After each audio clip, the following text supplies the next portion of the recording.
कितने anti nationalist को मार के आया पापा?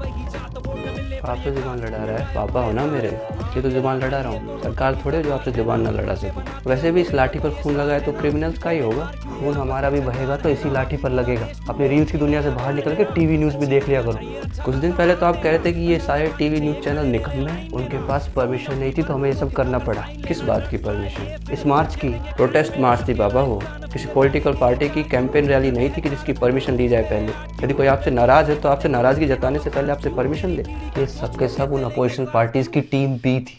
सारे नेता लोग इन बच्चों को भड़काते, बरगलाते और फिर पिसने के लिए छोड़ जाते हैं। आप यदि ऐसा समझते हैं फिर भी आपने हमें ऊपर से ऑर्डर्स मिले थे। ऑर्डर्स डंडे बरसाने के थे, पर वो डंडे कितनी तेज बरसाए जाएंगे वो आपके हाथ में था पापा। ये आजकल के बच्चे भेड़ चाल के चक्कर में सिर्फ ट्रेंड को फॉलो करते हैं। जब उन बच्चों को समझ में आएगा ना कि जो उन्हें भड़का रहा है वो उन्हें बचाने नहीं आएगा, तो अगली बार खुद किसी के बहकावे में नहीं आएंगे। और अगर यही बात वो आपके लिए सोचते हो कि आप बहक गए हो तो उनके सोचने से मैं हो जाऊंगा क्या? क्योंकि आपके सोचने से वो हो गए हैं। गलती उनकी थी। वायलेंस भीड़ की तरफ से शुरू हुआ था। पुलिस वाले सिविल ड्रेस में क्या कर रहे थे पापा? वो पुलिस का सिस्टम है लॉ एंड ऑर्डर मेंटेन करने का। तो फिर ये तय कौन करेगा कि शुरुआत किसने की? क्योंकि भीड़ में तो प्रोटेस्टर भी थे और पुलिस भी। तो उनकी साइड ले रहा है। जो लोग एंटी हिंदू जोक्स मार रहे थे, तो जिन्होंने जोक्स मारे उन्हें कितने डंडे मारे आपने? ये लोग वहाँ थे ही नहीं। पर कानून के हाथ तो बहुत लंबे होते हैं ना पापा। किसी ने कोई कंप्लेन फाइल ही नहीं की उनके खिलाफ, हम एक्शन कहाँ से लेते? तो आप खुद कंप्लेन लिख लेते। क्या आपका सारा गुस्सा सिर्फ कमेंट सेक्शन तक सीमित था क्या? इस चीज़ की नाराज़गी के चलते आपके अंदर इतनी नफरत हो गई कि आप बच्चों पे डंडे बरसाने को जस्टिफाई करने बैठे हो। तो क्या सिर्फ उस गुस्से के चलते हुए आपसे एक कंप्लेन फाइल नहीं की गई, जबकि बात तो बहुत पहले से हो गई थी? जब तुम्हें पॉलिटिक्स का पी भी नहीं पता तो उसके बारे में बात मत करो, ठीक है? तुम्हें पता भी है ये जितनी भी पार्टियां धरने होते हैं उन सब की फंडिंग्स कहाँ से आती है?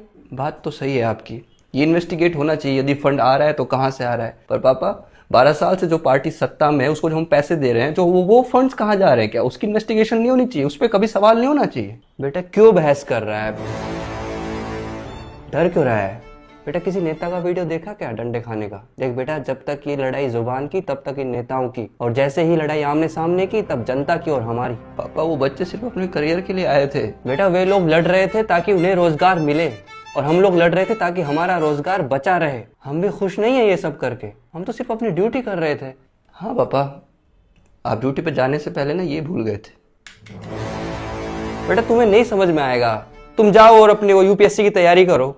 इन सब चीज़ों में ध्यान दोगे तो एग्जाम कैसे क्रैक करोगे? हाँ पापा, आई विश कि ये एग्जाम क्रैक हो, लीक ना हो। क्योंकि यदि ये लीक हुआ तो फिर आप और मैं आमने सामने नहीं लड़ पाएंगे। आप सरकार के सामने जीरो, मैं सरकार के सामने जीरो।